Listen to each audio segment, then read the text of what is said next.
علیکم ورحمۃ اللہ وبرکاتہ۔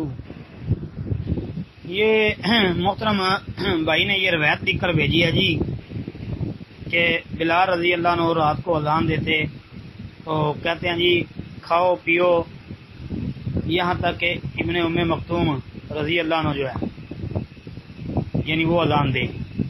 ثم قال، پھر کہا کہ وہ آدمی جو ہے رجلا اعمی اندھا تھا، تو وہ اتنی دیر اذان نہیں دیتا تھا جب تک اسے یہ نہیں کہا جاتا کہ اصبحت یعنی تو نے صبح کر گئی، یعنی اس کو بتایا جاتا تھا کہ صبح ہو گئی ہے ابن ام مکتوم رضی اللہ عنہ کو۔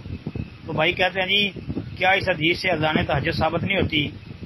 نہیں بھائی، اس سے اذان تہجد ثابت نہیں ہوتی، اس لیے تہجد کی اذان کا کوئی ثبوت نہیں ہے۔ پھر باقی بات یہ ہے کہ بھائی تہجد کا وقت جو ہے وہ نماز عشاء سے فارغ ہونے کے بعد سے لے کر طلوع فجر تک پوری رات میں کسی وقت بھی تہجد کی نماز پڑھی جا سکتی ہے۔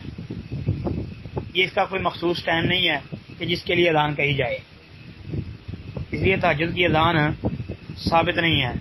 باقی رہ گئی بات یہ کہ بلال رضی اللہ عنہ جو رات کو اذان دیتے تھے، آپ نے یہی پوچھا کہ اس سے کیا مراد ہے؟ بھائی اس سے مراد تہجد کی اذان نہیں ہے، بلکہ عبداللہ ابن ام مکتوم رضی اللہ عنہ بلال رضی اللہ عنہ کی اذان میں بہت تھوڑا وقفہ ہوتا تھا، بہت تھوڑا وقفہ، یعنی تھوڑا سا وقفہ ہوتا تھا۔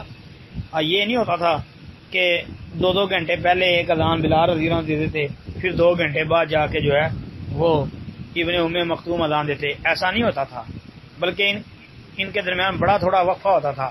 اس لیے تو اہل علم نے بلال رضی اللہ عنہ کی اذان کو اذان اول قرار دیا ہے جی، فجر کی اذان اول کہا اس کو۔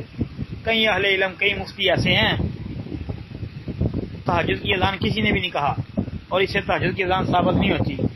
ہاں اگر حرمین کے اندر وہ گھنٹہ 1.5 گھنٹہ پہلے اذان دے دیتے ہیں تو بھائی وہ وہی بتا سکتے ہیں کہ وہ اس کو کیا سمجھ کر دیتے ہیں۔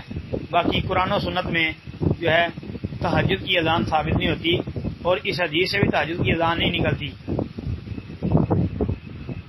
السلام علیکم ورحمۃ اللہ۔